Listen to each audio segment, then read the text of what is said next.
Conte de fées en français. Le roi des bonbons. Il était une fois, dans un pays lointain, un royaume nommé Hogenwood. Et croyez-le ou non, c'est le royaume où les gens cultivent des bonbons. C'était une sorte de pays de bonbons.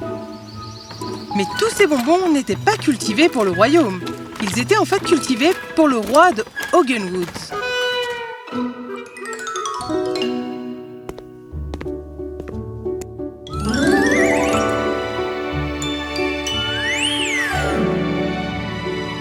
Oh, oh, oh, oh.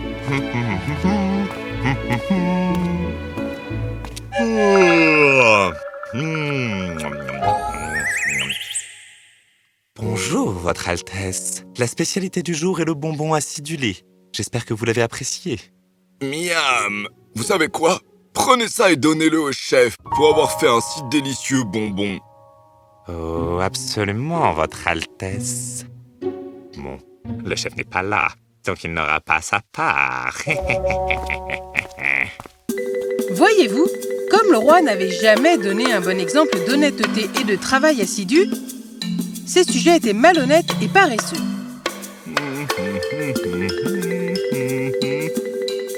Petit déjeuner! Votre Altesse, nous avons des omelettes aux bonbons acidulés, de la réglisse et du jus d'ourson gélifié. Miam, miam, miam. Avez-vous reçu la bourse de pièces d'or pour votre effort, Madame Bec Sucré? Votre Altesse, le matin, nous avons parlé de la bourse de pièces d'or à donner, mais vous n'en avez jamais vraiment donné. Oh, je ne l'ai pas fait. Des cerveaux idiots, je vous dis. Et voilà, pour votre sincérité envers mon travail. Le majordome avait bien sûr menti, mais puisque le roi pensait toujours aux bonbons, il était toujours distrait et en oubliait constamment ses engagements. Les sujets de Hogenwood en avaient assez des exigences de leur roi, mais ils savaient aussi qu'il leur était facile d'obtenir tout ce qu'ils voulaient. Tout ce qu'ils avaient à faire, c'était de cultiver les bonbons. La cour royale est en ordre. Votre Altesse, il m'a pris ma terre et maintenant le nid. Ah? Cette terre n'a jamais été la sienne, Votre Altesse. Quand j'ai mis le pied sur cette terre, il n'y était même pas. Si c'était sa terre, alors il était censé être là tout le temps. Je n'ai pas à être présent sur le terrain tout le temps. Il savait très bien que c'était le mien. Peut-être que oui, mais je ne lâcherai pas prise maintenant. Attendez une seconde.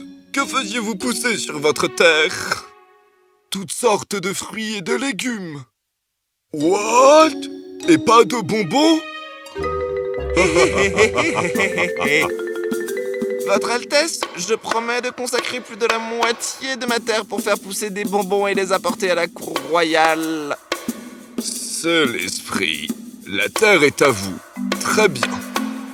Fin du tribunal aujourd'hui. Le roi avait une équipe dévouée de sages ministres qui s'inquiétaient de plus en plus des événements d'Hogenwood. Votre Altesse, c'était la représentation d'une sombre justice. Oh, s'il vous plaît. La moitié du temps, je ne comprends même pas ce que vous essayez de dire. Votre Altesse, ce que cela signifie, c'est que la terre appartenait clairement à l'autre homme.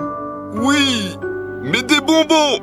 Pardonnez-moi, Votre Altesse, mais si nous continuons dans cette voie, nous allons bientôt nous retrouver dans sérieux ennuis.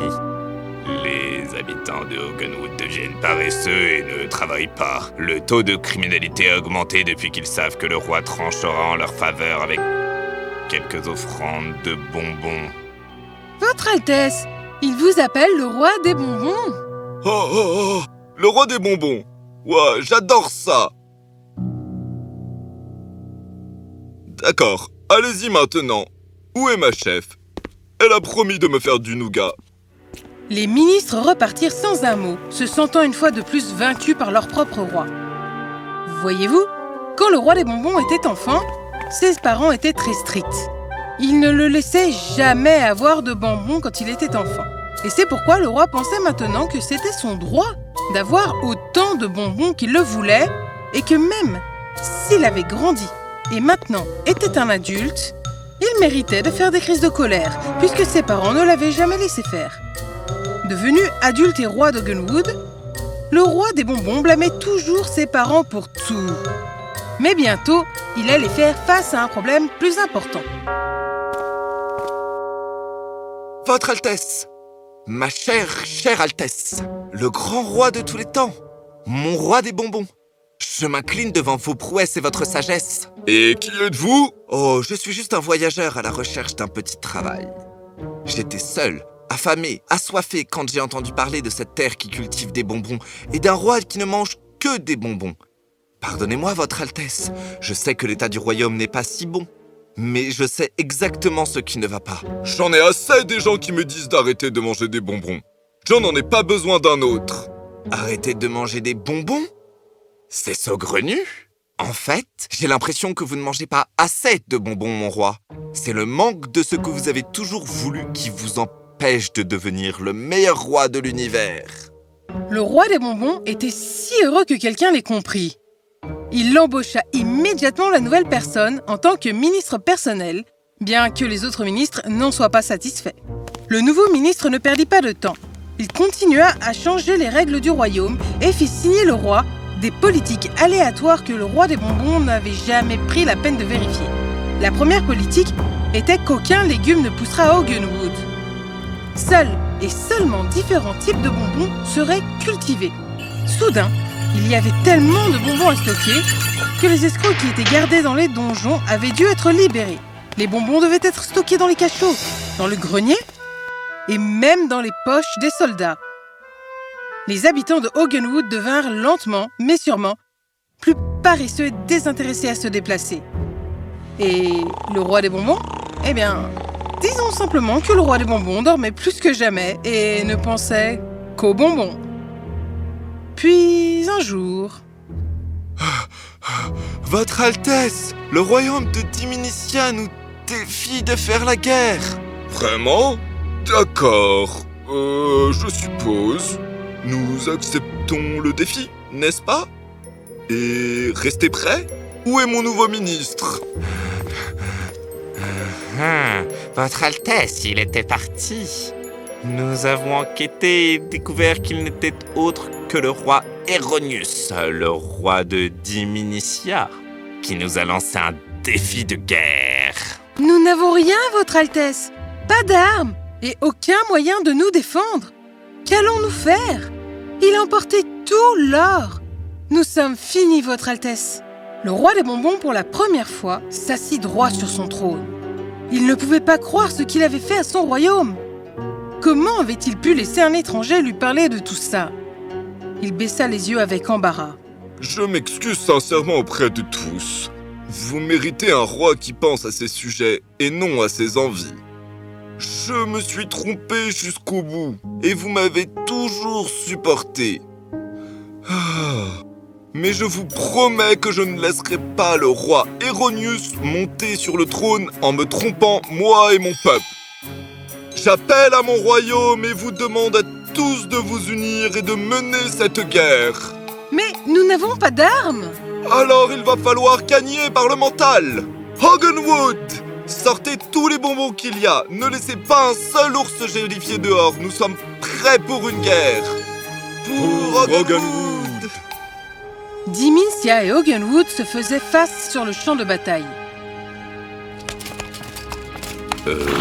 Votre Altesse, je sais qu'ils ont bien reçu notre parchemin, mais ils ne semblent pas intéressés, peut-être? Ils ont mangé tous les bonbons, je suppose. Ils sont juste trop paresseux pour se défendre. Attaque! Ont-ils dit attaque? Alors que l'armée de Diminicia attaquait avec ses canons et ses mortiers, tous les bonbons furent sortis. Réglisse, chewing-gum et sucettes. Quoi? Que se passe-t-il? Vous voyez, l'armée de Ogenwood, qui n'avait pas d'armes pour se défendre, s'était donc faufilée dans le palais de Diminicia la nuit précédente et avait rempli les canons et les mortiers de bonbons. Comment osez-vous? Oh, ce n'est pas tout, roi Eronius. Nous avons gardé le meilleur pour la fin. Sortez les oursons gélifiés, la nougatine et le caramel. Les habitants de Hoganwood avaient passé toute la nuit à fabriquer d'énormes oursons en gélatine et des ballons à gaz avec des sachets de nougatine collantes et des caramels qui volaient. Ah, c'est collant. Ourson gélifié? Ah, ourson gélifié! Berk, je suis coincé. Et pour le roi Eronius, Ha. Désolé, nous ne pouvons pas vous entendre avec tous les bonbons autour de vous. le roi Eronius sortit de l'ours en gélatine et il s'excusa auprès du roi des bonbons de l'avoir trompé. C'était vraiment de ma faute d'avoir été si désintéressé dans mon royaume. Mais j'ai appris ma leçon. Votre Altesse, mais vous avez pris la bonne décision. Nous sommes sûrs que vous êtes le meilleur roi pour Hoganwood. Le roi des bonbons pardonna au roi Eronius et jura de ne plus jamais négliger son royaume. Le royaume de Hoganwood cessa de cultiver les bonbons et commença à cultiver des fruits et des légumes. Les habitants de Hoganwood n'avaient pas besoin de faire pousser les bonbons pour obtenir justice et aimaient la décision de leur roi dans leurs affaires. Et pour le roi d'Hoganwood, il adorait son nouveau nom et devint connu pour être le roi le plus vigilant et le plus généreux que le royaume d'Hoganwood ait jamais connu. La légende est toujours là. Le jardin du royaume des bonbons est toujours un endroit désigné pour les bonbons. Après tout, comment ne pas craquer pour un petit bonbon ?